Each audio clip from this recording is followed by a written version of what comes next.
UN resolutions हैं वो कश्मीर में के ऊपर उसको हिस्ट्री है, दुनिया पाकिस्तान की अब सपोर्ट नहीं करती। प्रैग्मेटिक व्यू ये है, और ना ही वो इंडिया को कंटेम करती है इन रेजोल्यूशन की वजह से। कश्मीरियों को इस बात का पता है कि पाकिस्तान जो है वो इस काबिल नहीं रहा, और इंडिया के साथ एक कॉन्फ्लिक्ट जो है उसको भी अफोर्ड नहीं कर सकता। बता मोदी साहब अपने मकसद में कामयाब हो गए हैं, क्योंकि ये दो मुल्क वैसे ही उनके खिलाफ हैं और बाकी मुल्कों ने जो शिरकत की है उसकी वजह से उनका जो एजेंडा था, ख्वाह वो टूरिज्म को प्रमोट करने के हवाले से हो या ये साबित करने के हो कि जी कश्मीर में जो है G20 की अहम बैठक हो रही है। आपको बताऊं, श्रीनगर में टूरिज्म वर्किंग ग्रुप की मीटिंग शुरू हो चुकी है। इस बैठक में दुनिया के 17 बड़े देश शामिल हो रहे हैं। सुपर पावर अमेरिका और रूस भी इसमें शामिल है। दुनिया का सबसे बड़ा मुस्लिम देश इंडोनेशिया भी शामिल है। बांग्लादेश, यूएई से भी खास मेहमान आए हैं। लेकिन पाकिस्तान इस G20 का हिस्सा। लेकिन पाकिस्तान को खास जलन और खास खुजली है, तो एक तो खुजली की दवा पाकिस्तान को भेजी जाए और एक बरनौल भेजा जाए कि जहां जहां जलें वहां वहां पे मरहम लगा के शांति पालें पाकिस्तान की इंटेलिजेंस रिपोर्ट्स ने यह भी खबर निकाली है कि पाकिस्तान मुख्तलिफ तरीकों से इस टूरिज्म की जो G20 की मीटिंग्स हैं उसको नाकाम बनाने की कोशिशें कर रहा है। उसमें जैश ए मोहम्मद जो टेररिस्ट, पाकिस्तान ने अपने तरफ से भरपूर कोशिश किया था कि भारत जो G20 की मीटिंग जम्मू कश्मीर में करा रहा है वह पूरी तरह से नाकाम हो जाए, लेकिन चीन और पाकिस्तान के अरमानों पर पानी फिर गया है। यहाँ तक कि मुस्लिम देश भी G20 की मीटिंग में भाग लेने जम्मू कश्मीर पहुँच गए हैं। अंतर्राष्ट्रीय मीडिया में यह चीन और पाकिस्तान दोनों के लिए बेइज्जती ही नहीं, मुंह काला करने जैसा है। आगे की चर्चा सुनते हैं। यूएन रेजोल्यूशंस हैं वो कश्मीर में के ऊपर उसको हिस्ट्री है, दुनिया पाकिस्तान की अब सपोर्ट नहीं करती। प्रैग्मेटिक व्यू ये है, और ना ही वो इंडिया को कंटेम करती है इन रेजोल्यूशन की वजह से।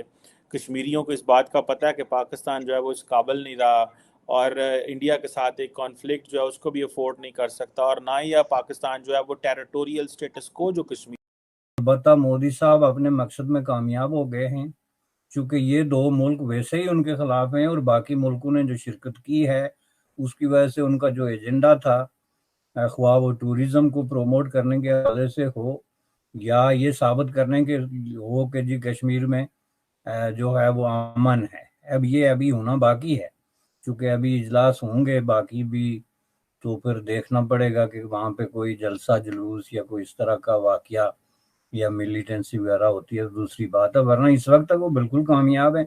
इससे पहले तिब्बत के हवाले के जो है लद्दाख के हवाले से जो उन्होंने इवेंट किया, जाहिर है वो चीन के लिए एक बहुत बड़ा चैलेंज था और उसमें भी वो कामयाब रहे हैं। तो इस नुक्ता नज़र से अगर हम देखें तो ज़रा फ्लिप करके देखें कि अगर आप इसके जवाब में बगलें बजाएं कि जी हमने तो चीन और तुर्की को रोक दिया तो ये तो कश्मीर डिस्प्यूट हो गया, तो आप जो है वो एक बार फिर अवाम को धोखा देने की कोशिश कर रहे हैं। G20 की अहम बैठक हो रही है। आपको बताऊं, श्रीनगर में टूरिज्म वर्किंग ग्रुप की मीटिंग शुरू हो चुकी है। इस बैठक में दुनिया के 17 बड़े देश शामिल हो रहे हैं। सुपर पावर अमेरिका और रूस भी इसमें शामिल है। दुनिया का सबसे बड़ा मुस्लिम देश इंडोनेशिया भी शामिल है। बांग्लादेश, यूएई से भी खास मेहमान आए हैं। लेकिन पाकिस्तान इस G20 का हिस्सा नहीं है। G20 में ना होने से पाकिस्तान बौखलाया हुआ है। भारत के खिलाफ प्रोपेगेंडा फैलाने में लगा है पाकिस्तान। पाक के विदेश मंत्री बिलावल भुट्टो सोचिए पीओके पहुंच गए। श्रीनगर से 100 किलोमीटर दूर मुजफ्फराबाद में रैली की उन्होंने। बिलावल ने भारत के खिलाफ वहां भी जहरीला बयान दिया, कहा कश्मीरियों की आवाज दबाने की कोशिश हो रही है। भारत G20 की अध्यक्षता का दुरुपयोग कर रहा है। G20 की मेजबानी मिलने से भारत घमंड में है। दुनिया में भारत की बढ़ती ताकत से पाकिस्तान परेशान है। G20 दुनिया के 20 ताकतवर देशों का समूह है, उसकी बैठक हो रही है।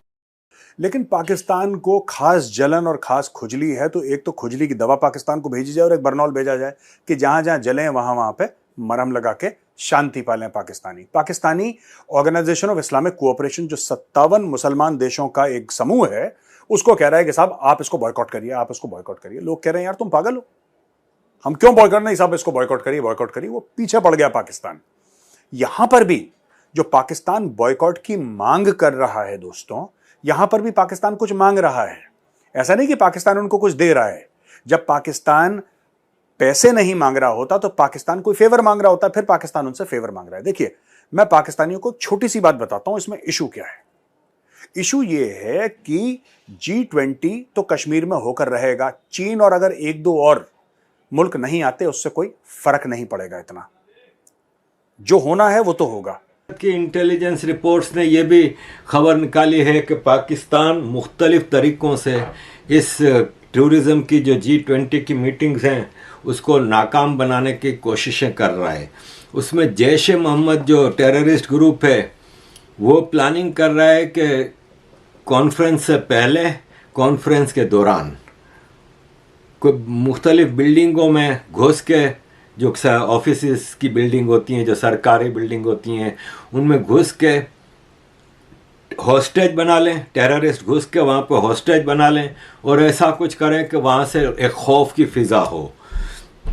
इसी तरह टेररिज्म के मुख्तलिफ प्लानिंग हैं ताकि वो लोग बाइकआउट करें, लोग उधर आए नहीं मीटिंग। तो ये एक कोशिश है पाकिस्तान की तरफ से कि किसी तरह इस कॉन्फ्रेंस को नाकाम बनाया जाए। इसके लिए मुख्तलिफ हथकंडे किए जा रहे हैं, लेकिन आफ्टर ऑल ये नाकाम होंगे। अब देखते हैं सर, प्राइम मिनिस्टर मोदी किस हद तक इंटरनेशनल कम्युनिटी को ये पैगाम देने में कामयाब हुए हैं कि कश्मीर जो है एक नॉर्मल प्लेस है। इसके जवाब में बगलें बजाएं कि जी हमने तो चीन और तुर्की को रोक दिया तो ये तो कश्मीर डिस्प्यूट हो गया, तो आप जो है वो एक बार फिर अवाम को धोखा देने की कोशिश कर रहे हैं। और ये जो है आप इस तरह का एम्यूनेशन इकट्ठा कर रहे हैं जो आपको इलेक्शन में तो काम आ सकता है, या अपना जो पोर्टफोलियो है उसमें किसी तरीके से आप इसको एडजस्ट कर सकते हैं कि हमने जी G20 में। अब ये कहना कि हमने कुछ भी नहीं किया, ये तो फिर कोई जवाब नहीं ना जी। तो इसलिए कम से कम आपको कहने के लिए ये बच गया कि जी हमने जो है, वरना आपकी हालत ये हो गई कि श्रीनगर में G20 का इजलास हो रहा है, 3 मुल्कों को माइनस कर लें तो उसके बावजूद वहाँ पे दर्जनों मुल्क जा रहे हैं, एक इंटरनेशनल डिस्कशन हो रही है, दुनिया के सारे फाइनेंशियल जो मूवर और शेकर्स हैं, गुरु हैं, वो वहाँ पे बैठे हुए हैं, एक प्लानिंग हो रही है। आपके जो अवैध जो आपने कैप्चर कर रखा है, घेर रखा है कश्मीर, उसमें आप एक ढंग का बस स्टैंड नहीं बना पाए तो बताइए, ये हमारा बस स्टैंड है। आप एक ढंग का बस स्टैंड नहीं बना पाए, एक ढंग का रेलवे स्टेशन नहीं बना पाए, सड़कें वहां पे खुद ही पड़ी हैं, मोबाइल नेटवर्क वहां पे नहीं चलता। मुजफ्फराबाद और मीरपुर के बाहर अगर आप चले जाएं तो बिल्कुल नेटवर्क जीरो हो जाता है, वहां पे इंटरनेट का कोई नाम नहीं है ढंग का।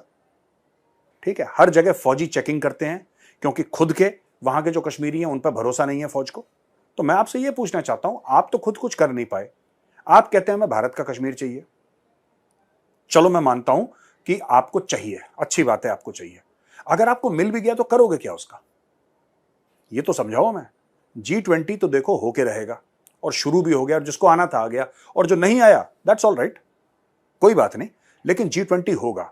बिलावल भुट्टो नाच ले, सर के बल खड़ा हो जाए, शहबाज शरीफ छाती पीट ले, लेकिन G20 कश्मीर में होके रहेगा, क्योंकि Kashmir was, is and will be for ever a part of India. Kashmir था, है और रहेगा भारत का अभिन्न अंग।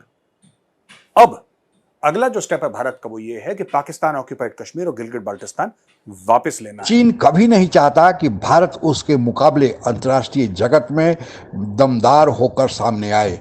भारत और चीन के बीच सीमा पर लड़ाई है और तनाव गलवान घाटी में झड़प के बाद अभी तक बरकरार है। चीन बहुतेरे कोशिश किया कि सीमा पर भारत को झटका दिया जाए, लेकिन चीन को इसमें मुंह की खानी पड़ी और फिर अंतर्राष्ट्रीय जगत में भी चीन भारत को दबाने की कोशिश करता है, लेकिन पूरा विश्व भारत के पीछे लामबंद होता दिख रहा है।